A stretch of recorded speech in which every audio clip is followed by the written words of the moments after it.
नमस्कार, हरियाणा न्यूज का खास कार्यक्रम मुद्दा देख रहे हैं आप और मैं हूं आपके साथ मुस्कान गंगराड़े। मुद्दा में आज बात करेंगे मिडिल ईस्ट में जारी तनाव की, जिसने पूरी दुनिया के आगे कई चुनौतियां पैदा कर दी हैं और भारत भी इससे अछूता नहीं है।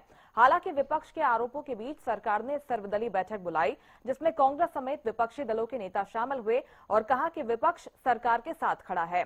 लेकिन बड़ा सवाल है कि क्या ये वैश्विक संकट भारत की अर्थव्यवस्था और आम जनता पर एक बड़ा प्रभाव डालेगा? अगर हाँ, तो ऐसे हालातों से निपटने के लिए सरकार कितनी तैयार है, इसी पर करेंगे चर्चा। लेकिन पहले ये रिपोर्ट देखिए।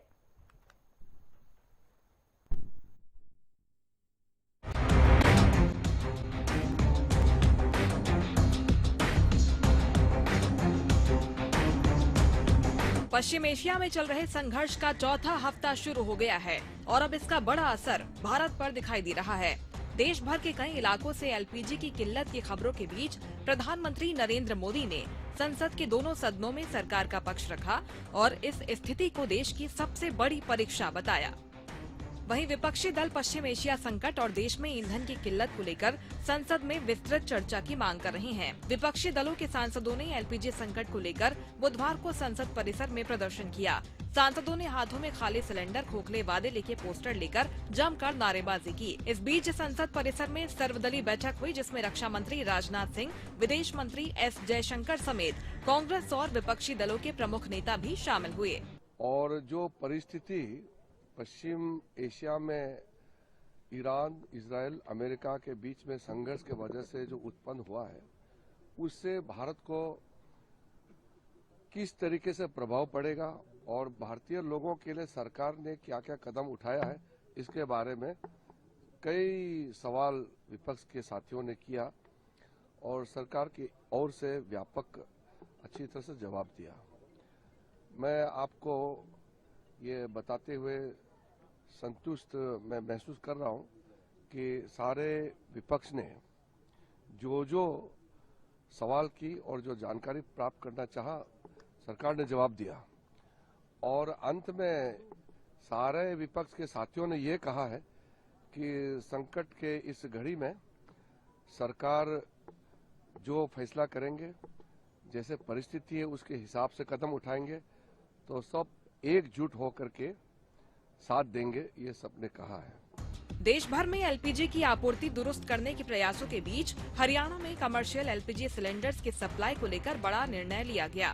खाद्य एवं नागरिक आपूर्ति विभाग द्वारा जारी आदेश के अनुसार अब प्री क्राइसिस स्तर के मुकाबले 50% तक एलपीजी आवंटन मिलेगा। राज्य मंत्री राजेश नागर ने इस बारे में जानकारी साझा की। तो हमारे जब स्थिति ये पैदा हुई, हमारे मुख्यमंत्री जी ने एक बैठक ली। उसमें सभी आला अधिकारी, चाहे डीजीपी हो, सारे डीसीज हो, हमारे डीएफएससीज हो, सभी अधिकारियों के साथ एक बैठक की और उसमें ये निर्देश दिए कि भी जिस तरह से भी कहीं से कोई गड़बड़ी की खबर आती है, कोई कालाबाजारी करता है, कोई जमाखोरी करता है, तो उस पर तुरंत कार्रवाई हो। और हमने उसको देखते हुए हमने 8-9 के करीब एफआईआर भी की गई है और 825 सिलेंडर को जब्त भी किया गया है। और आगे भी कोई किस तरह की गड़बड़ अगर कोई नज़र आती है, कोई कहीं से खबर आती है कोई गड़बड़ी की, तो उस पर भी तुरंत कार्रवाई के लिए आदेश दिए। देखो, जिनके पास पीएनजी है हम उनको ये कहना चाह रहे हैं कि कह रहे हैं कि भाई वो पीएनजी का इस्तेमाल करें।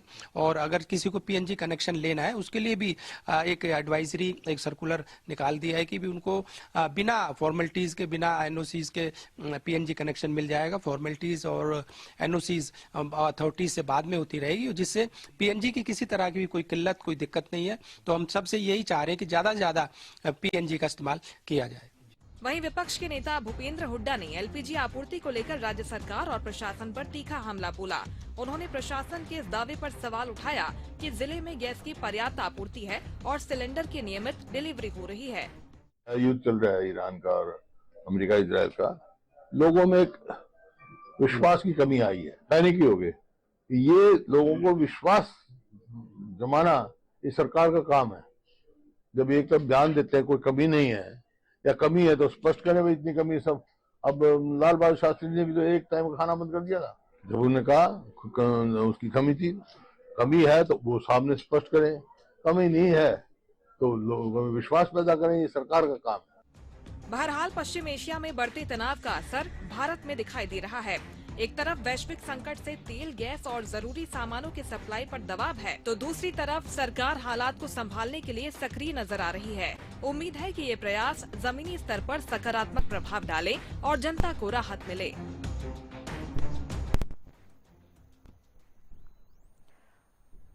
तो मिडिल ईस्ट तनाव के बीच, इस वैश्विक संकट के बीच क्या कुछ हालात बने हुए हैं, ये हम सब जानते हैं, लेकिन सरकार की तैयारी क्या है और इससे कैसे निपटा जाए, इसको लेकर हम चर्चा करेंगे। कुछ खास मेहमान मेरे साथ जुड़ रहे हैं, मैं परिचय आपका करवा देती हूँ। हमारे साथ बीजेपी प्रवक्ता प्रियदर्शनी सिंह जी जुड़ गई हैं, बहुत स्वागत है आपका हरियाणा न्यूज पर प्रियदर्शनी जी। कांग्रेस प्रवक्ता सुमित गौड़ जी हमारे साथ जुड़ गए हैं, सुमित जी बहुत स्वागत है आपका हरियाणा न्यूज पर। इनेलो प्रवक्ता ओमकार सिंह जी हमारे साथ जुड़ गए हैं, ओमकार जी बहुत स्वागत है आपका भी हरियाणा न्यूज पर। और वरिष्ठ पत्रकार राजेंद्र जादौन जी हमारे साथ जुड़ गए हैं, आपका भी बहुत स्वागत है सर हरियाणा न्यूज पर। शुरुआत में आपके साथ करना चाहूंगी प्रियदर्शनी जी, हालात क्या है ये हम सबको पता है, हम जानते हैं कि वैश्विक चुनौती है, लेकिन सच्चाई वो भी है जो लंबी लंबी लाइनें लगी हुई हैं, जो पैनिक की स्थिति देश में है उसको भी तो क्लियर करना होगा ना। सबसे बड़ी जिम्मेदारी है सरकार की। आज इस सर्वदलीय बैठक भी बुलाई गई जिसमें विपक्ष के आरोपों का भी जवाब दिया गया है। क्या ठोस रणनीति है सरकार की इस हालात से निपटने के लिए? जी नमस्कार आपको और सारे पैनल को भी मेरा सादर प्रणाम, हरियाणा न्यूज के दर्शकों को भी। देखिए बिल्कुल आज सर्वदलीय बैठक बुलाई गई जिसकी अध्यक्षता हमारे मंत्री माननीय केंद्रीय मंत्री राजनाथ सिंह जी कर रहे हैं। और मजेदार बात यह है कि हमेशा की तरह जब भी कोई देश में संकट आता है, विपत्ति आती है, कोई भी उलझन आती है, तो जो मेन विपक्षी पार्टी है वही नदारत रहती है, वॉकआउट कर जाती है या रहती नहीं है, जैसे कि हमेशा की तरह होता रहा है जब भी कोई विशेष मुद्दा होता है। ऐसे ही इस बार भी वह सर्वदलीय बैठक बुलाई गई और इस बार भी राहुल गांधी जी और कांग्रेस ने उस पे पार्टिसिपेट नहीं किया, टीएमसी ने इस पे पार्टिसिपेट नहीं किया। तो पहले तो इनसे प्रश्न पूछना चाहिए कि विपक्ष की बातें जो है या विपक्ष की भूमिका जो है वो सिर्फ और सिर्फ वीडियो बना के या फिर व्हाट्सएप यूनिवर्सिटी चला के करेंगे, या फिर जब आपको बुलाया जाता है तो क्या आपकी जिम्मेदारी नहीं है कि आपको आना चाहिए सर्वदलीय बैठक में? ये भी एक नैतिक जिम्मेदारी है, तो ये तो खुद ही अपनी नैतिकता से पहले भागते हैं, पहली बात। दूसरी बात कि मेरी अभी आपकी डिबेट में आने से पहले माननीय मंत्री राजेश नागर जी से कॉन्वर्सेशन ऑन फोन हुई है, मेरी फोन पर उनसे बातचीत हुई है। मैं दो चार चीजें बड़ी अच्छी दर्शकों को बताना चाहती हूँ, क्योंकि हरियाणा न्यूज एक बड़ा चैनल है और मैं चाहती हूँ कि दर्शक इस बात को सुने। पहली बात कि कोई ऐसी पैनिक की स्थिति नहीं है, कुछ भी नहीं है। हाँ, इनिशियली जरूर लोगों को ये लग सकता है कि हम लोग ज्यादा से ज्यादा ये जो पैनिक या ये जो भीड़ जो आप देख रहे हैं, हकीकत ये है, ये भीड़ इसलिए है कि जैसे लोगों को लग रहा है कि मान लीजिए हमारी गैस की डेट अगर मान लीजिए 20 तारीख की है, तो लोग 5 तारीख को ही पहुंच गए उस गैस को लेने के लिए, क्योंकि उनको लग रहा है कि पता नहीं उसके बाद मिले या ना मिले। बट ऐसा कुछ भी नहीं है। पहले हम लोग कमर्शियल पे भी, ये माननीय मंत्री जी की बाकायदा स्टेटमेंट है जो उन्होंने बोली है कि पहले कमर्शियल हम लोग 20% दे रहे थे, लेकिन वो भी हमने 50% कर दिया है। अब 50% की डिग्री आप कमर्शियल एलपीजी में भी हम लोग दे रहे हैं, और जब 20% ही दे रहे थे तो उसमें भी हम लोगों ने हॉस्पिटलों में कोई कमी नहीं रखी, एजुकेशनल इंस्टीट्यूट में हमने कोई कमी नहीं रखी, हमने कोई भी कमी नहीं रखी। जब बेटी की किसी के घर में बेटी की शादी हो रही हो तो वहां पे कोई कमी नहीं होती है। मैं आज जो हमारे मीडिया के जो हेड हैं, मतलब मीडिया हमारे जो सीएम साहब के मीडिया संभालते हैं, मेरी आज उनसे भी वार्तालाप हो रही थी, उन्होंने भी साफ साफ बोला उनके जिले में एक दिक्कत हुई थी बेटी की शादी के लिए, तो उन्होंने बाकायदा खुद मदद करके ये करवाया। तो आप देख सकते हैं कि ऐसा नहीं है कि मंत्री जी भी काम कर रहे हैं, भारतीय जनता पार्टी के कार्यकर्ता भी काम कर रहे हैं, हम लोग भी काम कर रहे हैं। हमारे पास भी कोई जरूरतमंद आता है तो हम यही बात बोलते हैं कि भाई पैनिक मत रखिए किसी चीज को, ये पैनिक क्रिएट करना चाहते हैं। लेकिन मैं आपके माध्यम से बड़ी ही जिम्मेदारी के साथ भारतीय जनता पार्टी का प्रवक्ता होने के नाते, एक तरह से आप सरकार का प्रवक्ता होते हैं, मैं बड़ी जिम्मेदारी के साथ बोल रही हूँ, ऐसी कोई पैनिक की स्थिति नहीं है। इनके बड़गनाले से मत आइए, इनका काम है अराजकता फैलाना। दूसरी बात कि पीएनजी गैस के बेनिफिट जानना भी बहुत जरूरी है। जैसे माननीय मंत्री जी ने बोला कि कोई अब इस समय डॉक्यूमेंटेशन भी नहीं लग रहा है, आप इमीडिएटली लीजिए। लेकिन अगर जनता को ये पता लगेगा कि पीएनजी के क्या बेनिफिट है, तो मुझे लगता है कि उनको ज्यादा बेहतर रहेगा। पहली बात सेफ्टी, सबके घर में बच्चे होते हैं, तो एक छोटी सी पाइपलाइन होती है जो आपके घर पे लगी रहती है, तो एक तो सेफ्टी होती है। तो गैस सिलेंडर फट सकता है लेकिन पीएनजी नहीं, पाइपलाइन नहीं फटती है। नीलबट्टा सन्नाटा ऐसा नहीं है, मेरे यहाँ सालों से है, मेरे खुद के घर में लगी हुई है। दूसरी बात कि पैसा आप बचाते हैं, मतलब 30 से 35% आप पैसा बचाते हैं जब आपके घर में पीएनजी पाइपलाइन होती है। तीसरी बात अगर हम बात करें तो एनवायरमेंट फ्रेंडली होती है। चौथी बात, मान लीजिए आप कोई बाहर गांव जा रहे हैं 1 महीने के लिए, आपकी मिसेज अगर गर्मी की छुट्टियों में चली गई, आप भी कहीं चले गए हैं, तो मान लीजिए आपकी खपत और यूसेज अगर आपको नहीं करनी तो आप मीटर बंद कर दीजिए, तो आपकी वो यूसेज नहीं हो रही है, आपकी गैस वेस्ट नहीं हो रही है। और दूसरी बात की एलपीजी गैस का जो सिलेंडर होता है उसकी मैन्युफैक्चरिंग में पूरा एक प्रोसेस रहता है, डिलीवरी का एक प्रोसेस रहता है। ये तो एक छोटा सा मीटर आपके घर पे लगा रहता है, उसको आपको रिफिल करना है, जैसे आप मोबाइल का रिचार्ज फील करते हैं उसी तरीके से आपको रिफिल करना है, आसानी से आपको हो जाएगा। तो ये तो ज्यादा सुविधाजनक है, एनवायरमेंट फ्रेंडली है, आसान है और ये एक बहुत अच्छी योजना है। जैसे कि एलपीजी के जब उज्ज्वला योजना चल रही थी, प्रधानमंत्री जी ने अनुरोध किया था, उसी समय मैंने भी अपनी एलपीजी गैस सरेंडर कर दी थी। जो मेरा कार्ड था एलपीजी गैस का वो मैंने सरेंडर कर दिया था, क्योंकि अगर मेरे यहाँ पीएनजी लगी हुई है तो मुझे तो जरूरत नहीं है, तो जिसको जरूरत है उसको मिल जाए। तो मुझे लगता है ये बड़ा दिल हम सबको रखना चाहिए। और जो जरूरतमंद है, अगर आपके पास ऑलरेडी पीएनजी है और आपके पास ऑलरेडी गैस सिलेंडर है, मान लीजिए हस्बैंड वाइफ दोनों के नाम पे है या आपके नाम पे है, तो उसको विड्रॉ करिए, तो जिसको जरूरत होगी उसको मिल जाएगा। ठीक है। तो मुझे लगता है एज नागरिक भी हमारी खुद की भी एक जिम्मेदारी है जो हम पूरी कर सकते हैं। और ये स्थिति कोई भारत में नहीं है, इनफैक्ट हमें तो भारत का साधुवाद देना चाहिए कि पूरे विश्व में एक तरह से देखा जाए तो एक युद्ध की स्थिति बनी हुई है। युद्ध की स्थिति नहीं बनी हुई, युद्ध चल रहा है, हम उस युद्ध में नहीं कूदे हैं। आज भी हमारी जो इकोनॉमी है वो स्टेबल चल रही है, आज भी हमारे ऑफिस खुले हुए हैं, बाकायदा बच्चे सभी की जिम्मेदारी है प्रियदर्शनी जी, और हम सबको अपनी जिम्मेदारी समझना होगा। सुमित गौड़ जी, जो मांगे आप कर रहे थे कि एक विस्तृत चर्चा इस पर होनी चाहिए, आज बुलाया गया, सर्वदलीय बैठक बुलाई गई, संतुष्ट हैं आप जो सरकार की तरफ से जवाब दिए गए? क्योंकि किरेन रिजिजू को हमने सुना, उन्होंने तो कहा कि विपक्ष का कहना है कि हम जंग के हालात में सरकार के साथ में खड़े हुए हैं। चाहे वो हमारा केंद्रीय नेतृत्व हो कांग्रेस पार्टी का, चाहे हमारा प्रदेश के नेतृत्व हो और चाहे हमारे राहुल गांधी जी हो, इस देश में जो भी चुनौतियां समस्याएं आई है बीजेपी राज में, चाहे वो नोटबंदी की हो, चाहे वो कोविड की हो और चाहे वो गैस की क्राइसिस की हो, उसमें कांग्रेस पार्टी ने एक अच्छे विपक्ष की भूमिका निभाते हुए हमेशा दो काम किए। एक तो आवाज उठा के इस गूंगी बहरी बीजेपी सरकार को, जिम्मेदारी सरकार को जगाने का प्रयास किया है, और साथ ही दूसरा आम जनता की मदद भी करी है। चाहे वो कोविड के दिनों किसी से भी छुपा, क्या यूथ कांग्रेस ने किया, क्या महिला कांग्रेस ने किया, खुद राहुल गांधी जी भी तत्पर थे।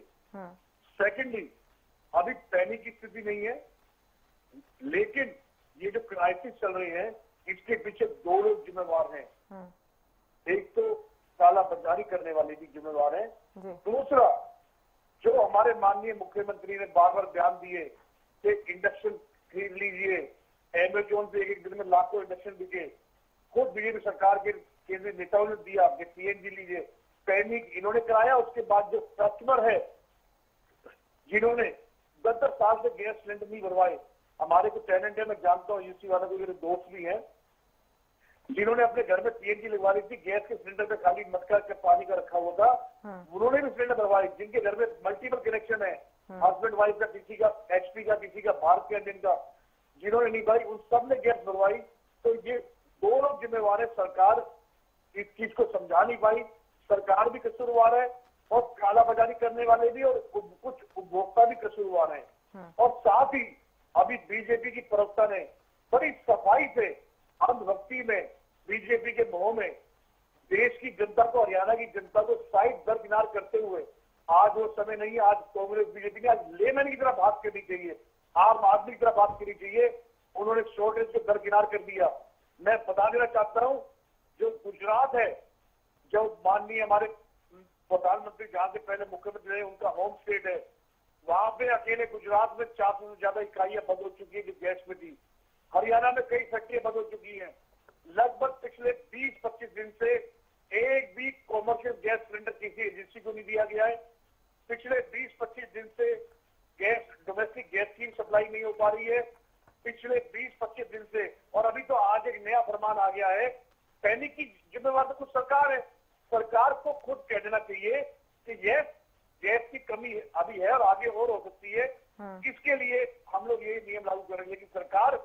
एक तरफ डर भी है, एक तरफ बचाव भी कर रही है। आज सरकार ने एक नया फरमान जारी किया है कि अब उपभोक्ताओं को 35 दिन बाद गैस मिलेगी जी, जो कि पहले 25 दिन में भी मिल जाती थी, 15 दिन में भी मिल जाती थी। तो ये भी एक पैनिक का काम है। दूसरी तरफ सरकार फिर दोस्ती धर्म निभा रही है। आज सरकार कैबिनेट ने फरमान जारी किया कि अडानी वो सीएनजी गैस के कनेक्शन लीजिए। अरे भाई, एकदम में वो भी इतने कनेक्शन नहीं लगा सकते। आप सीएनजी अडानी का प्रेम हमें पता है, आप तकरीबन 10 साल से देख रहे हैं आप लोगों का प्रेम अडानी को कहां से कहां पहुंचा दिया। नहीं, नियम ये है सर कि अगर आपके पास पीएनजी कनेक्शन है तो आप सरेंडर कीजिए एलपीजी कनेक्शन। कहना चाहूंगा बहुत जरूरी, अभी हमारे देश में प्रधानमंत्री जी वो कर रहे हैं जो ट्रम्प कह रहे हैं। रूस से हमारे बेहतर संबंध थे, उससे गैस नहीं खरीद पा रहे ट्रम्प के दबाव में। कहाँ गए हमारे माननीय प्रधानमंत्री जी, 56 सिन्हा जी। हम इस देश के लिए मांग करते हैं। और एक बहुत गंभीर बात, पिछले 12 साल से बीजेपी सरकार है केंद्र और अनेकों राज्यों में भी। पिछले 12 साल में एक्सपी, बीपी, इंडियन ऑयल, इन तीनों जो कंपनी जो सरकार अधिकृत कंपनियां हैं, बाकी के प्राइवेट प्लेयर अलग है, इन तीनों कंपनियों की एक भी नई रिफाइनरी, एक भी नया स्टोरेज प्लांट नहीं बनाया, जबकि आबादी हर साल बढ़ती है। पिछले 12 साल में कम से कम 20% आबादी देश की बढ़ी है। लेकिन सरकार का ध्यान रहा केवल हिंदू मुसलमान करने में, राम मंदिर करने में, जाट नॉन जाट करने में। महंगाई 100 के पार पेट्रोल डीजल, गैस सिलेंडर जो कांग्रेस राज में 900 रुपए का जो अभी दे रहे हैं, कांग्रेस सरकार में चाहे 9 मिलते थे लेकिन वो 500 रुपए की मिलते थे और सब्सिडी बैंक खातों में आती थी। इन्होंने डायरेक्ट सरकार ने, अभी तो चलो युद्ध की स्थिति है, मैं सर आपका जवाब लूंगी, मैं जवाब लूंगी सर, आप जो सवाल उठा रहे हैं। जी, मैं लौटती हूँ आपके पास, मैं लौटती हूँ सर, चर्चा को आगे बढ़ाएंगे हम। ओमकार जी, आपका क्या कहना है इस पर जो सर्वदलीय बैठक बुलाई गई, उसमें जानकारी सरकार की तरफ से दी गई कि भाई कितनी हमारे पास अभी है, सप्लाई चेन दुरुस्त हुई है या नहीं, और कितना स्टॉक सरकार के पास है, आगे क्या कुछ रणनीति है सरकार की? आप संतुष्ट हुए हैं सरकार की ओर से जो जवाब दिया गया है इस वैश्विक संकट के बीच में? मुस्कान जी, मध्य पूर्व एशिया में जो युद्ध चल रहा है जी, भारत की इसमें इन्वॉल्वमेंट नहीं, हमारा कोई डायरेक्ट कंसर्न नहीं। सरकार ने सर्वदलीय बैठक बुलाई, सरकार का धर्म है, अच्छी बात है, स्वागत करते हैं हम। लेकिन एक बात तो कन्फर्म है, पैनिक कौन क्रिएट कर रहा है, कौन बना रहा है ऐसी परिस्थितियां? पहले दिन की बात सुन लीजिए, जब शुरुआत में ये परिस्थिति बनी, इन्होंने कहा 21 दिन बाद सिलेंडर बुक होगा, 25 दिन बाद होगा, 35 दिन बाद होगा, अब 45 दिन बाद होगा। ये स्टेटमेंट कौन बदल रहा है? कौन परिस्थिति ऐसी बना रहा है जिससे जनता डर के माहौल में है? आप बना रहे हो मुस्कान जी या मैं बनवा रहा हूं? एक तरफ सरकार कहती है गैस की कोई कमी नहीं, होनी भी नहीं चाहिए, दूसरी तरफ नियम रोज बदले जा रहे हैं जैसे नोटबंदी में बदले जाते थे। क्यों? कमर्शियल गैस सिलेंडर आज कम से कम 20-22 दिन हो गए, एक भी सिलेंडर इशू नहीं हुआ, एक भी सिलेंडर। ये सोचने की बात है। छोटे ढाबे, रेड़ी फड़ी वाले, ठेले वाले, चाय समोसे वाले, टिक्की वाले लगभग बंद हो चुके हैं। क्या करेंगे? अगर ये घरेलू सिलेंडर उपयोग करते हैं तो फूड सप्लाई विभाग वाले घरेलू सिलेंडर उठा के ले जाते हैं। अब पिछले 20-22 दिन से एक भी सिलेंडर नहीं दिया गया यहां पे। क्या करेंगे ये लोग बताइए? रोज की इनकी खपत है, अपने परिवार पालेंगे या क्या करेंगे? और देखिए ये पैनिक क्रिएट कौन कर रहा है? कल प्रधानमंत्री श्री नरेंद्र मोदी जी ने क्या कहा कि हमने कोरोना से बहुत मिलजुल कर लड़ाई लड़ी, अच्छी बात, ताली थाली बजाई थी हमने। और अब फिर उन्होंने कहा कि ऐसी विकट परिस्थितियां हैं, लंबे समय तक इसके परिणाम भुगतने पड़ सकते हैं। बोला कि नहीं बोला जी? तो कौन क्रिएट कर रहा है पैनिक, ये बताइए? मैं क्रिएट कर रहा हूं या आप क्रिएट कर रहे हैं? लेकिन उन्होंने कहा कि विपक्ष बीमारी में भी राजनीति करता है। देखिए कौन कर रहा है राजनीति, ये तो बताइए। आप इनसे ये पूछ लीजिए, पहले तो हमने ताड़ी बजाई थी, ताली थाली बजाई थी, इस बार क्या बजाना, बस ये पूछ लीजिए। बस पहले जनता को बता दो इस बार क्या सिलेंडर बजाना है या क्या करना है। हम भी जनता को कहते हैं पैनिक में ना आए, ये सरकार ही पैनिक क्रिएट कर रही है, बार बार सरकार कर रही है, कोई नहीं कर रहा। ठीक है, अगर कमी नहीं है तो आप ये लंबी लंबी लाइनें क्यों दिखा रहे हो? क्या कारण है? हर जगह पे लंबी लंबी लाइनें हैं और सवेरे 4 बजे से लाइनें लग जाती है, क्या कारण है ये तो बता दीजिए। फिर मेरी बहन बड़े बड़े भाषण दे रही थी पीएनजी गैस के ऊपर, कनेक्शन ले लो भाई, हम लेना चाहते दे दो, हमारे एरिया में तो है ही नहीं, क्या करोगे बताओ? जिन क्षेत्रों में पीएनजी गैस है वहीं तो ले सकते हैं कनेक्शन। अरे भाई हम अंबाला में बैठे हैं, बता दीजिए अंबाला में कौन सी कंपनी दे रही है, हम ले लेते हैं सारे, और कमर्शियल भी पीएनजी वाले दे दो, क्या दिक्कत है? किसी को तो रोटी बनाने से मतलब है जी, सामान बनाने से मतलब है, आग जलाने से मतलब है, चाहे वो पीएनजी से जल रही हो चाहे एलपीजी से जल रही हो, किसी को कोई मतलब नहीं। ठीक बात। आज परिस्थितियां ऐसी हैं कि देश और प्रदेश में हाहाकार मची है, और मैं कहता हूं ये हाहाकार जनता ने नहीं मचाई, विपक्ष ने नहीं मचाई, ये हाहाकार सरकार ने मचाई है, जो बार बार रूल चेंज कर रहे हैं। जैसे नोटबंदी में इन्होंने हर दिन रूल चेंज किए, मालूम है आपको? तकरीबन 150 बार इन्होंने नियम बदले। ऐसे नियम क्यों बदल रहे हो? इसी से तो जनता पैनिक होती है, इसी से जनता घबराती है। जिसके पास एक सिलेंडर खाली है वो कहता है ये भी भर लो, जबकि मैं कहता हूं नहीं भरवाना चाहिए, विश्वास रखो, कोई कमी नहीं है। लेकिन सरकार एक ऐसी सरकार है, ये आपको सोचना पड़ेगा, ये आपदा में अवसर ढूंढने वाली सरकार। सबसे बड़ी समस्या जो पैनिक की स्थिति है जनता में, उसके बारे में आप कह रहे हैं जी। आपदा में अवसर, ठीक है ओमकार जी, मैं लौटती हूँ आपके पास, चर्चा को आगे बढ़ाएंगे सर जी। ओमकार जी मैं बाकी रिएक्शन ले लेती हूँ जी। और कमर्शियल का 116 रुपए बढ़ा दिया। ये सरकार आपदा में अवसर ढूंढने वाली सरकार है, याद रखें। ठीक है राजेंद्र जी, आप किस तरह से देखते हैं आज जो सर्वदलीय बैठक हुई, विपक्ष के तमाम सवालों के जवाब इसमें मिले हैं, और क्या लगता है कि सरकार पूरी तरह से तैयार है इन हालातों से निपटने के लिए? क्या जमीनी स्तर पर आपको दिखाई देती है तैयारी भारत सरकार की? देखिए ऐसा है कि भारत सरकार तो यूं तो प्रयास कर ही रही है, और लगातार जो है व्यवस्थाएं कोशिशें की जा रही है कि लोग पैनिक में नहीं आए, और जितनी भी उपलब्धता है उसके हिसाब से सप्लाई होती रहे और लोगों का काम चलता रहे। अभी तो ये है कि नई ताजा खबर ये है कि उधर से जो है और मुझे वाटर स्टैंड से जो जहाज और रवाना हुए हैं उसमें कोई 40-50 हजार टन गैस है, दो में 50-50 हजार टन के आसपास, तो उससे कुछ फर्क पड़ेगा, वो भी एक सप्लाई है। सप्लाई जो है जहाँ कमी आ रही है तो वहाँ कुछ न कुछ हेल्प मिलेगी, मदद मिलेगी। तो सरकार को कुछ और भी दूसरे उपाय, नियम, और ठीक है पीएनजी सब जगह पीएनजी नहीं है, जहाँ पीएनजी है वहाँ मिल जाएगा कनेक्शन, और लोग भी इसमें मदद कर सकते हैं कि अगर पीएनजी मिल रही है तो वो एलपीजी छोड़ देंगे, तो ये भी हो सकता है। लेकिन दूसरे रास्ते भी अपनाए जा सकते हैं, जैसे लोगों को इलेक्ट्रिक सिस्टम में भी जा सकते हैं, इलेक्ट्रिक कुकिंग में। तो सरकार को कहीं बिजली में जो है रियायत देनी चाहिए, बिजली जो है सस्ती कर देनी चाहिए, कि अगर लोग बिजली से कुकिंग करते हैं बिजली सिस्टम में जाके और जो इलेक्ट्रिक चूल्हों पर करते हैं, तो उसमें जो है बिजली को रियायती दर पर बिजली उपलब्ध करानी चाहिए सरकार को। यानी ये सर्वदलीय बैठक में तो ठीक है कि पूरे देश को और सभी दलों को विश्वास में लेके और उनको एक रणनीतिक समझ पैदा करने का जो सरकार का प्रयास है वो तो ठीक है, लेकिन सवाल ये है कि आप सप्लाई किस तरह से बढ़ा सकते हैं। वही फिर बात आ जाती है वैकल्पिक उपायों पर। वैकल्पिक उपाय ये भी है कि आप इलेक्ट्रिक चूल्हा सिस्टम अगर लोग एडॉप्ट करते हैं तो उनको सस्ती बिजली देनी चाहिए, बिजली दर घटा देनी चाहिए। इस समय ये क्राइसिस का टाइम है, तो इस समय जब तक की सप्लाई बहुत नॉर्मल नहीं होती तब तक इसकी व्यवस्था आपको इसमें आप कंसेशनल जो है बिजली उपलब्ध करा सकते हैं। और ये देखते हैं कि अब ये बातचीत भी शुरू हो गई है नेट चैनल से। पता नहीं अब ट्रंप के दावों में कितनी सच्चाई है कि पाकिस्तान के जरिए वो ईरान से बातचीत शुरू कर रहे हैं। हो सकता है कि संकट का समाधान हो जाए।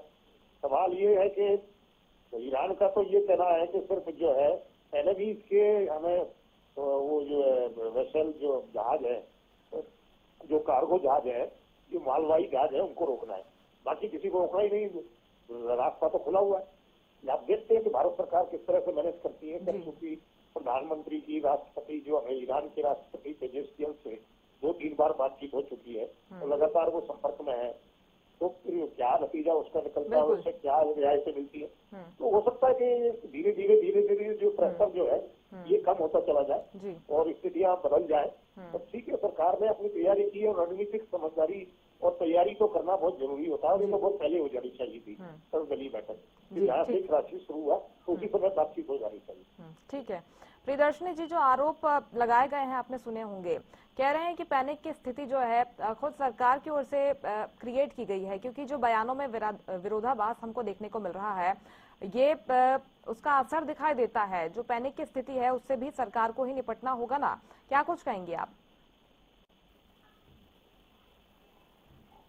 देखिए, पहले तो विरोधाभास किसके बयान से, ऐसा तो हमारा तो कोई भी एक ऐसा नेता नहीं है जो विरोधाभास या कोई कंट्रोवर्शियल स्टेटमेंट दे रहा है। मैंने तो केंद्र के भी नेता देख लीजिए, हमारे हरियाणा के भी जितने भी नेता देख लीजिए, मंत्री जी की बातें आप देख लीजिए, कोई आम कार्यकर्ता से बात कर लीजिए या किसी से बात कर लीजिए, कोई पैनिक की स्थिति कोई क्रिएट नहीं कर रहा। भारतीय जनता पार्टी एक ऐसी पार्टी है जो अराजकता की राजनीति से कोसों दूर है। दूसरी बात, मैं 4 साल से डिबेट, साढ़े चार साल से मैं लगातार चैनल्स में जाके डिबेट कर रही हूँ। ओमकार भाई को भी तब से ही जानती हूँ। अब मुझे ये लगता था कि चलिए कड़वा बोलते हैं लेकिन कम से कम सच बोल लेते हैं, चलिए कड़वा है कोई दिक्कत नहीं है। लेकिन पहली बार मुझे पता लगा कि मेरे बड़े भाई झूठ भी बोलते हैं, क्योंकि इन्होंने बोला कि पीएनजी तो अंबाला में है ही नहीं। मेरे खुद के रिलेटिव अंबाला में रहते हैं और पीएनजी गैस यूज कर रहे हैं, और ये इस किस्म की बात चैनल पे आके बोल रहे हैं, ये मुझे सबसे ज्यादा गलत लगी। मैं कहाँ से बताऊं, मैं उनके घर में खाना नहीं बनाती ना भाई, मैं उनके घर में खाना नहीं बनाती हूँ, मैं खाना नहीं बनाती हूँ, लेकिन इससे आपका झूठ पर्दाफाश हो गया। अरे मुझे मालूम है आप अंबाला में रहते हो, अरे मुझे पता है आप अंबाला में ही रहते हो, इसलिए तो बोल रही हूँ मैं अंबाला में ही रहता हूँ, इसलिए तो बोल रही हूँ मैं। बता दो किस जगह पीएनजी है। अरे मुझे पता है आप अंबाला में ही रहते हो। चलिए अपने आप में सवाल है प्रियदर्शनी जी, जिनके पास पीएनजी कनेक्शन नहीं है, जिनके पास पीएनजी कनेक्शन नहीं है, जिनके पास एलपीजी कनेक्शन है, वो भी तो परेशान है। हाँ, तो वही हम बोल रहे हैं ना, वो परेशान। देखिए मैं बता रही हूँ ना, यही पैनिक की स्थिति क्रिएट करते हैं ये लोग विपक्ष। मैं बता रही हूँ, देखिए सैंपल दिखाना था मेरे को, ये सैंपल दिखा दिया मैंने कि किस तरीके से पैनिक की क्रिएट करते हैं। अब ये बोल रहे हैं जी देखिए कि हम चाहते हैं, तुम्हारे कहने से यहाँ पीएनजी कनेक्शन तो नहीं आ गया, जिसको कहते हैं अपना काम करना, क्या बेशर्मी वाली बात है। अरे हम कैसे पैनिक की स्थिति क्रिएट कर रहे हैं, तुम्हारे कहने से पीएनजी कनेक्शन आ जाएगा यहाँ पे। थोड़ा सा मुझे बोलने दो, आपके समय पे नहीं बोल रही हूँ मैं, आपके समय पे नहीं बोल रही हूँ, पीएनजी कनेक्शन कहाँ है? झूठ मत बोलो चैनल पे बैठ के। अरे बताइए, चैनल पे बैठ के झूठ मत बोलो। ये तो बता दो अंबाला में पीएनजी कनेक्शन कौन से एरिया में है? अच्छा, 3 मैं कहाँ से बताऊं भाई, मैं गुड़गांव में रहती हूँ। तो फिर मान जाओ मैं कह रहा हूँ नहीं है। आपको नहीं मालूम, वहाँ के लोकल नेता हो, आपको नहीं मालूम? नहीं है, आपको नहीं मालूम है, लेकिन अरे भाई नहीं है, कई ऐसी विधानसभाएं जहाँ पे गैस नहीं होगी, उसके बाद में ऐसी कई जगह है तो अच्छा, उसके बाद अरे भैया सुन लो, उसके बाद सबसे बड़ी बात कि ये लोग बोलना चाहते हैं कि भैया पावर प्लांट हुडा साहब की सरकार में झूठ सुन लेंगे, आपकी सुन लेंगे, आपकी नहीं सुननी हमने आपकी अंदर।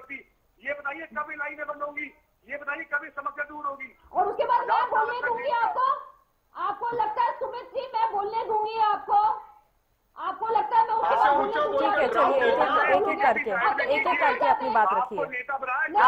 आप इंटरप्ट मत कीजिए। सुमित जी ऐसे में किसी की आवाज नहीं पहुंचेगी, एक एक करके बात रखते हैं। सुमित जी, ओमकार जी, मैं लौट रही हूँ आपके पास, इसके बाद आप ही के पास लौट रही हूँ। सुन लीजिए जी, बताइए प्रियदर्शनी जी। हाँ, नहीं, अभी जब इनके प्रवक्ता इतना चिल्ला रहे हैं, मैं इनके कांग्रेस के प्रवक्ता से पूछना चाहती हूँ कि इनके विपक्ष के नेता कहाँ चले जाते हैं? जब इस समय देश विपत्ति पे तो इनका नेता कहाँ चला जाता है? आप जनता की जेबों में डाके डाल रही है। क्रूड ऑयल का रेट था 87 के आसपास, आप लोग पेट्रोल डीजल के 100 रुपए चार्ज कर रहे हैं। कांग्रेस टाइम में 2014 में क्रूड ऑयल 100 के पार था और पेट्रोल डीजल 60 रुपए का था। उसी पे भी स्मृति ईरानी और राजा सिंह जी केंद्रीय मंत्री ने आप सरकार की स्थिति स्पष्ट कर दीजिए। क्या बात करते हैं आप लोग? नहीं, सुमित गौड़ जी, इस तरह से चर्चा नहीं होगी।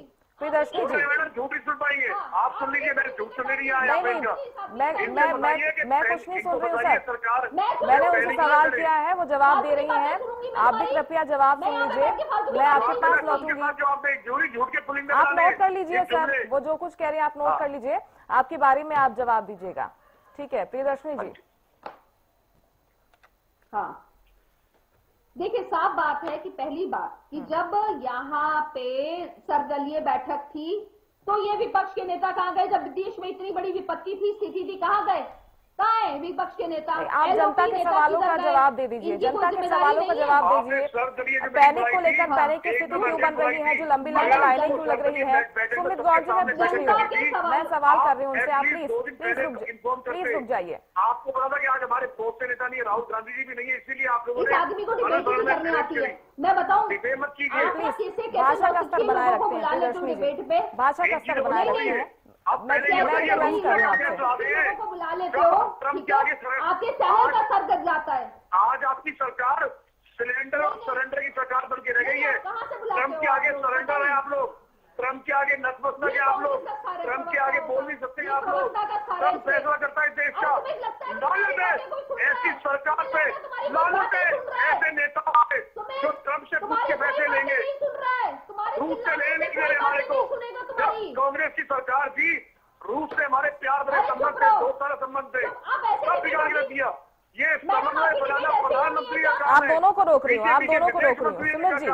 सुमित जी, सुमित जी, इस तरह से सर आप बोलते रहेंगे, इस तरह से बोलते रहेंगे, आपकी बात भी समझ में नहीं आएगी। आप क्या कुछ कह रहे हैं? अगर इस तरह से आप सिर्फ बोलते रहेंगे तो कैसे? जो सवाल आप उठा रहे हैं उनके जवाब की आप उम्मीद करेंगे। एक लाइन बोल रहा हूँ, फिर ये बोल लेंगी। एक नया फरमान, एक नया इनाम दे दिया इन्होंने आज ऐसे तंगी के समय में। अभी अभी हरियाणा सरकार ने बिजली की दरें बढ़ा दी। शर्म आनी चाहिए, शर्म आ रही हूँ, शर्म आ रही हूँ, शर्म आ रही हूँ। सर प्लीज, बिजली की दरें बढ़ाई है आपकी सरकार ने, आधा घंटा पहले। इस तरह से सर मैं चर्चा को आगे नहीं बढ़ा पाऊंगी। सुमित जी, प्रियदर्शनी जी, सुमित जी, एक लाइन खत्म हो गई है, एक लाइन खत्म हो गई है, आपने सवाल पूछ लिया। सुमित जी प्लीज, बात भी नहीं हो, मैंने आपको ऐसे बोली, घर में बात नहीं कर रही, बात भी से। सुमित जी, मैं बार बार सर आपको रिक्वेस्ट कर रही हूँ, आप आदमी ऐसी घर में बात करती होंगी आप। सुमित जी, बीजेपी वालों को घर में भी बात करनी नहीं आती, बाहर भी ऐसी बात कर रहे हैं, बदतमीज कहेंगे। चलिए ठीक है, अच्छी बात है, आप चुप हो गए सर। आप ये बताइए मैडम, प्रियदर्शनी जी, डिबेट खराब, आप मुझे टाइम दीजिए, जो इनका टाइम इन्होंने मेरा वेस्ट कर, मुझे टाइम दीजिए। आप बोलिए, आप बोलिए, मैं आपसे रिक्वेस्ट कर रही हूं, इन्होंने जो मेरा टाइम वेस्ट किया, आप बोलिए, और उस पर बोलिए कि जनता में जो पैनिक की स्थिति है उसे दूर करने के क्या प्रयास हो रहे हैं। जनता को जरा आश्वस्त कर दीजिए कि सब कुछ ठीक है।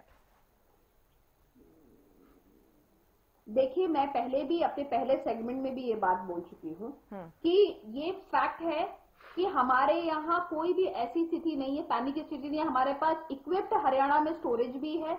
मैंने आने से पहले ही माननीय मंत्री जी से बात की है, डागर साहब से, उन्होंने साफ बोल दिया, जब हमने 50% कमर्शियल भी स्टार्ट कर दिया है, पहले हम लोग 20% दे रहे थे, अब हम लोग कमर्शियल भी 50% दे रहे हैं। अब उसमें जहाँ पे सारे हॉस्पिटल्स आते हैं, एजुकेशनल इंस्टीट्यूट आ रहे हैं, सब आ रहे हैं, हम सबको कवर कर रहे हैं। किसी के घर में बेटी की शादी, हम वो भी कवर कर रहे हैं। आप ये बताइए ना, ये कुछ भी पैनिक बोलेंगे थोड़ी। हमारे पास हरियाणा में 3 पावर प्लांट है। इनके हुड्डा साहब के समय पे वो तीनों में से कोई पावर प्लांट काम नहीं कर रहा था। आज वो तीनों पावर प्लांट वर्किंग है और एक पावर प्लांट और बना रहे हैं हम लोग। ये इनके काम है और ये हमें बताएंगे कि कैसे सरकार चलाई जाती है। दूसरी बात कि 60% झूठ नहीं सुनूंगा, 60% का हिसाब रखते हो, हिसाब रखा है तुमने, हिसाब है तुम्हारे पास। ऐसे फालतू की बातें, कौन से परिवार में परिवार में कमर्शियल मीटर की जरूरत होती है? किराएदार भी है, परिवार में क्या बात कर रहे हैं झूठों की सरकार। मैडम आपकी डिबेट खराब कर रहे हैं, ये देखो मैं भी नहीं जानता यार। मैडम आप मुस्कान जी, आप अपनी सरकार से बोलिए, काम करें, मुस्कान समन्वय बनाए, रूस से भी गैस ले, ये तरीका है। आपकी डिबेट खराब, ट्रम्प के आगे ताली ना बजाए, ताली ना बजाए, नहीं तो जनता खाली टेंडर आपस में बजाएगी। इनके पास एक पिछली बार आपने ताली बजवा दी। 20 सेकंड है सुमित जी, सुमित जी, आप दोनों की आवाज डाउन करना पड़ेगा मुझे। इस तरह से आप चिल्लाएंगे तो कैसे? काफी जनता सुनती है सर, हरियाणा न्यूज को काफी जनता देखती है और वो सुनना चाहती है कि जो स्थिति बनी हुई है उसमें सरकार उनके लिए क्या कर रही है, विपक्ष उनके जो मुद्दे हैं वो उठा रहे हैं या नहीं। लेकिन आप इस तरह से चिल्लाएंगे तो कहाँ जा रहा है ये चर्चा का स्तर? आप दोनों को रोकिए। मैडम इससे पहले ये 8-9 मिनट बोली थी, 10 मिनट बोली थी, मैं एक बार भी बीच में नहीं बोला। बिल्कुल आपको मौका दिया गया, आपने अपनी बात रखी सर अपनी बारी में। आपने जो सवाल उठाए हैं उसका जवाब तो मैं लूंगी ना। मुस्कान जी मुझे समय दीजिए। जी ओमकार जी आप बोलिए। मुस्कान जी मेरा कुछ नहीं जा रहा है, ये एक जो हम इसी से पता लग रहा है कि कांग्रेस चाहती नहीं कि जनता तक उनका संदेश, हमारा आपने जवाब दिया, आपने जवाब दिया, इसी में दिखा दिया इन्होंने। ठीक है हाँ ओमकार जी, मैंने जवाब दिया, इन्होंने बोलने नहीं दिया ना मेरे को। मुस्कान जी मुझे बोलने नहीं, आपकी डिबेट खराब कर दी इन्होंने। आपका भी मान नहीं रखा इन्होंने, आपका भी मान नहीं रखा इन्होंने। नहीं वो चुप है, अभी चुप है। ओमकार जी बोलना चाह रहे हैं, मैं लौट रही हूँ आपके पास। नहीं वो कैसे चुप है? उन्होंने तो पूरी डिबेट खराब कर दी, अभी चुप होके क्या करेंगे? अभी चाहते हैं कि इनकी डिबेट इनके टाइम पे कोई बोले ना। मैम आप क्या कर रही है मैडम? अभी अगर वो चुप है तो फिर आप क्या कर रही है? पूरी डिबेट खराब कर दी, ऐसे कैसे होगा सर? हमारी सच्चाई से सुनिए घबरा गई है। सुनने की क्षमता भी होनी चाहिए। सिर्फ सवाल उठाने से क्या होगा? नहीं सच्चाई है, कौन सी सच्चाई है? आप ना आपकी सरकार। ओमकार जी, अरे भैया मेरे सच्चाई सुनो। प्रियदर्शनी जी प्लीज मैं रिक्वेस्ट कर रही हूँ आपसे। कर दीजिए 2 मिनट का समय दे दीजिए इनको। जी जी बताइए। मुस्कान जी देखिए, भारत एक शांति प्रिय देश है। कभी भी भारत ने युद्ध में इन्वॉल्वमेंट खुद नहीं करी, और ये तो युद्ध हमारे से हजारों किलोमीटर दूर है, हमारी इससे कोई इन्वॉल्वमेंट नहीं है। लेकिन कहीं ना कहीं हमारे प्रधानमंत्री जी से, हमारी सरकार से कुछ चूक हुई। हम फादरलैंड में गए, India is Motherland, Israel is fatherland, क्या मतलब है इसका? उसके बाद युद्ध शुरू हो गया, ईरान के मुखिया की डेथ होगी, युद्ध में डेथ होगी। पूरे विश्व ने उनको एक संदेश दिया, शोक संदेश। क्या हमारी तरफ से, हमारी सरकार की तरफ से एक लफ्ज भी बोला गया उसके प्रति? नहीं बोला गया। ईरान का जहाज हमारे यहाँ आया, 100 नौसैनिक थे उसमें, 100 से ज्यादा। उस पर अमेरिका ने हमला करके हमारे एरिया में उसको डुबो दिया, 9 सैनिक मर गए। क्या हमारी सरकार ने एक शब्द भी बोला? नहीं बोला। देखिए हम तटस्थ है, हमारा सबसे प्यार है, हम किसी से युद्ध नहीं चाहते, शांति चाहते हैं। जो हमारी गैस है, 70% गैस जो हार्मुज जल डमरू मध्य है उसके थ्रू आती है, 60% क्रूड ऑयल आता है वहां से। अब जब हमने ईरान से अपने संबंध बिगाड़ लिए, हमारे बहुत अच्छे संबंध थे, और प्रधानमंत्री श्री नरेंद्र मोदी जी ईरान गए थे, 10,000 करोड़ की इन्वेस्टमेंट भी करी थी, और उन्होंने कहा था कि हमारे ईरान से संबंध ऐतिहासिक है, मतलब जब से इतिहास शुरू हुआ तब से है। तो हमारे तो उससे भी अच्छे संबंध थे, हमने बिगाड़े क्यों? आज उस संबंध बिगाड़ने का हमें खमियाजा भुगतना पड़ा, उसी वजह से तो हुआ। लेकिन उसके बावजूद हम कहते हैं जनता बहुत सहनशील है हमारे भारत की। मुस्कान जी मुझे जवाब जैसे कहो वैसे जनता मान जाती है। जनता की सहनशीलता हमने हमेशा देखी है, अब भी जनता सरकार के साथ है। कितनी भी विकट परिस्थितियां हो, जनता देश के साथ है, राष्ट्र प्रेम के साथ है। लेकिन सरकार व्यापारी, जनता भिखारी। सरकार आपदा में अवसर क्यों ढूंढती है? 5 दिन के बाद गैस के दाम 60 रुपए दाम बढ़ा दिए गए, घरेलू गैस, और कमर्शियल के 116 रुपए बढ़ा दिए। क्यों? जबकि 5 दिन में तो कोई फर्क ही नहीं था। और अब जैसे मेरे सुमित कौर जी कह रहे हैं, ये कह रहे हैं बिजली के दाम भी आज बढ़ा दिए। ये क्या है? क्या कुछ समय तक सरकार जनता की सेवा नहीं कर सकती? नैतिकता मर चुकी है? क्या पोजीशन है? क्या हर एक चीज में व्यापार चाहिए हमारे को? सरकार किस लिए होती है? सरकार इसलिए होती है, सरकार, एक मिनट, सरकार इसलिए होती है कि अगर कोई विकट परिस्थितियां आए तो जो उसके पास रिजर्व है, जो उसने कमा रखा है, जनता का खून चूस रखा है, जीएसटी वगैरह से कहते हैं जीएसटी में नंबर 1 है हरियाणा, उसका कहीं ना कहीं जनता के ऊपर प्रयोग करके जनता को राहत दी जाए। कि इस युद्ध की परिस्थितियों में भी जब हमारा देश, कहते हैं प्रधानमंत्री मोदी जी, नरेंद्र मोदी जी, इस संकट में चलो हम साथ हैं देश के, जैसे मर्जी करो, हम इनके साथ हैं, लेकिन कम से कम जनता को महंगाई की मार डायरेक्ट तौर पर तो ना बचाइए। इनडायरेक्टली तो महंगाई आएगी आएगी, कोई नहीं रोक सकता, लेकिन इस आपदा में भी अगर आप अवसर ढूंढोगे, बिजली का रेट बढ़ाओगे, गैस का रेट बढ़ाओगे, तो ये गलत है। ठीक है, महंगाई पर सरकार का क्या रुख है और क्या प्लान है इससे निपटने के लिए? प्रियदर्शनी जी। देखिए, पहली बात की सबसे इम्पोर्टेंट बात कि जो फॉल्स नैरेटिव अभी भी आपने देखा होगा, एक फॉल्स नैरेटिव फैलाया जा रहा है कि हमें गैस की सप्लाई नहीं हो रही। बाकायदा हमारे पास टन्स के टन्स आ रहे हैं, शिपमेंट हो रही है, आप खुद जानते हैं। जो नियमों में बदलाव हो रहे हैं, जो बुकिंग का टाइमिंग है उसको लेकर, बुकिंग के टाइमिंग को लेकर वो कह रहे हैं कि पहले 25 दिन की आज्ञा, फिर इसे और बढ़ा दिया गया। इसको लेकर उन्होंने सवाल उठाए हैं, इसको लेकर सवाल उठाए हैं। दूसरी बात कि एक पढ़ा लिखा व्यक्ति, देखिए कोई अगर नहीं पढ़ा लिखा हो ना, सुन लीजिए, इस तरह बार बार इंटरप्ट आप करेंगे सुमित जी, सुमित जी प्लीज आप सुन लीजिए, फिर आपके पास लौट रही हूँ मैं। ठीक है, बताइए प्रियदर्शनी जी। नहीं, आप ये बताइए मैडम, ठीक है। देखिए, कोई मूर्ख या अनपढ़ गवार आदमी अगर ये बात बोलता ना, तो चलिए मैं मान जाती कि चलिए इसको भौतिक ज्ञान नहीं है, बट ओमकार भाई एक पढ़े लिखे व्यक्ति होने के बाद अगर ऐसी बात बोल रहे हैं, इसका मतलब वो अराजकता फैलाना चाहते हैं। मैं बताती हूँ कैसे बार बार ये बोल रहे हैं कि दो देशों की अलग अलग लड़ाई है, उसमें तो हमारा इन्वॉल्वमेंट ही नहीं है, तो आप फिर उसके बाद हमारे देश में कैसे दिक्कत आ रही है? भैया 60% के करीब ट्रम्प को देश की जनता गालियां दे रही है। ये ट्रम्प का नाम इस आदमी को लट गया है। मुझे मालूम है तुम लोगों ने बहुत चाटुकारिता की है, तुम्हारे नेताओं ने पूरी जीवन इनकी चाटुकारिता की है, लेकिन इसका मतलब ये नहीं है कि पूरे टाइम एक साथ उनकी चाटने के बाद तुम यहाँ पे भी बोलो उनकी बातें। नारेबाजी हो रही है, चाटुकारिता की हद पार कर दी इन लोगों ने, तो कांग्रेसियों ने तो। जिस ट्रम्प को हिंदुस्तानी गालियां दे रही है, उसे बीजेपी वाले मैडम इसको डिबेट ही नहीं करनी आती इस व्यक्ति को। देश के फैसले ट्रम्प लेगा। भाई मैं इस पागल से नहीं डिबेट कर सकती हूँ, ही इज रिटार्डेड केस। सबसे पहले ट्रम्प को बंद करो।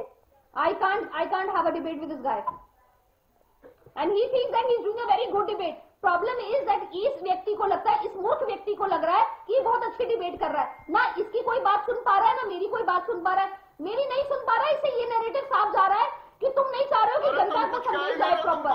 मेरे को कोई फर्क नहीं पड़ रहा है, मैं उसके बाद भी में जाऊंगी, लेकिन तुमने अपनी मूर्खता का प्रमाण रूप से दे दिया। तुमने ये दिखा दिया कि तुम एक मूर्ख व्यक्ति हो और तुम्हें डिबेट करने नहीं आती है, तुम्हें डिबेट करने नहीं आती, तुम पहले डिबेट करना सीखो। सीनियर प्रवक्ताओं से पहले डिबेट करना सीखो। जब आप स्कूल में होगी ना, तब मैं बोल रहा था अभी आपने क्या किया, 4 साल पहले प्रवक्ता बनी हो, मैं 15 साल से 12 साल से प्रवक्ता हूँ मैं, ठीक है। आप मुझे बस सिखाइए, आपसे I am super senior telling you and no, मुझे पता है कैसे डिबेट की जाती है। अरे चुप रहा, तुझे डिबेट मैंने तुझे आज तक देखा ही नहीं। 4 साल आप में, बताइए, 4 साल में तेरी शक्ल नहीं देखी मैंने। आपने बच्चे शुरू करी, आपने आप भी यूज किया, पहले सीखिए डिबेट में कैसे बड़ी कैसे मर्यादा में बात कीजिए। आप अपने घर में बात नहीं कर रही है, आप ऑन स्क्रीन बात कर रही है, जनता सुन रही है आपको, जनता यही कह रही होगी ऐसी घर में बात कर रही है, ऐसी बात कर रही है। सुमित जी, बारे में क्यों पता करूं? सुमित जी, आपने जो तमाम सवाल उठाए हैं, आप बीच बीच में इंटरप्ट करेंगे तो उनके जवाब आपको मिलेंगे, आपको लगता है मिलेंगे? आपकी बारी में आप सवाल उठा रहे हैं, आप कम से कम उम्मीद तो कीजिए कि आपको जवाब मिलेंगे। एक एक कर मैं बारी बारी से सबको मौका दे रही हूँ। सुमित जी, मैं बारी बारी से सबको मौका दे रही हूँ। ओमकार जी भी अपनी बारी में अपनी बात रख रहे हैं, राजेंद्र जी भी अपनी बारी में बात रख रहे हैं। इस तरह से सर बीच बीच में अगर वो जवाब देंगे, आप बीच में इंटरप्ट करेंगे, अगर वो जवाब दे रहे हैं आप बीच में इंटरप्ट करने लगेंगे, ऐसे में फ्लो भी टूटता है और जो लोग हमें सुन रहे हैं किसी की आवाज नहीं पहुंच रही है। आप बोलिए, ये सवालों को जवाब दें, हम बीच में नहीं बोलेंगे। ठीक है, ठीक है। प्रियदर्शनी जी, प्रियदर्शनी जी, मैं कैसे नहीं बोलूंगी? अब तो बोलूंगी। नहीं, ऐसे नहीं चलेगा, ऐसे नहीं चलेगा। कैसे डिबेट की जाती है? जो नए प्रवक्ता होते हैं ना, वही इसी तरीके से डिबेट कर रहे थे। नहीं मुस्कान जी, अब तो इसे डिबेट, अब तो 3 मिनट बचे, मैं क्यों ना बोलूं? इस आदमी को डिबेट करने नहीं आती है। मैं ये नहीं बोल रही कि तुम विपक्ष में पक्ष में डिबेट करने का डेकोरम सीखो पहले तुम। ये सब हम नहीं सुनना चाहते, ना जनता सुनना चाहती है। तुम्हारी हरकतों से दिखाई दे रहा है कि तुम बोलो भी प्रवक्ता हो, बोलो अब भी व्यक्तिगत प्रवक्ता हो। डिबेट पर उतर आए हैं, व्यक्तिगत डिबेट पर उतर आए हैं। व्यक्तिगत डिबेट के लिए हम यहाँ पर मौजूद नहीं है। प्रियदर्शनी जी, व्यक्तिगत डिबेट के लिए हम यहाँ पर मौजूद नहीं है। शक्ल देख रही हूँ मैं। चलिए, इनकी आवाज डाउन कर दीजिए प्लीज, दोनों की आवाज डाउन कर दीजिए। ये जनता मेरे ख्याल से नहीं सुनना चाहती। राजेंद्र जी, आप किस तरह से देखते हैं जो प्लानिंग अब सरकार की नजर आ रही है, जो आरोप भी विपक्ष की तरफ से लगाए जा रहे हैं? नहीं, देखिए, फरवरी बैठक बुला ली तो काफी विचार विमर्श भी हो गया और विपक्ष को विश्वास में लेने का प्रयास भी है, लेकिन फिर भी विपक्ष तो विपक्ष है, उसको तो जो है हमलावर रहना ही है। तो मुझे लगता है कि कुछ आपातकालीन जो है कैबिनेट बना देनी चाहिए सरकार को, जिसमें विपक्ष के नेताओं को भी हिस्सेदार बनाया जाए। फिर देखते हैं कि वो क्या फैसला करते हैं, तो क्या स्टेप लेते हैं स्थिति सामान्य करने के लिए। अरे भाई, वहाँ जो है ट्रंप की आलोचना उनके देश में भी हो रही है। 65%, 61% लोग जो है इस युद्ध के खिलाफ है और आलोचना कर रहे हैं कि वो इस तरह से कर दिया उन्होंने। तो सवाल ये है कि वहाँ वो जो है उनकी देश में भी आलोचना हो रही है।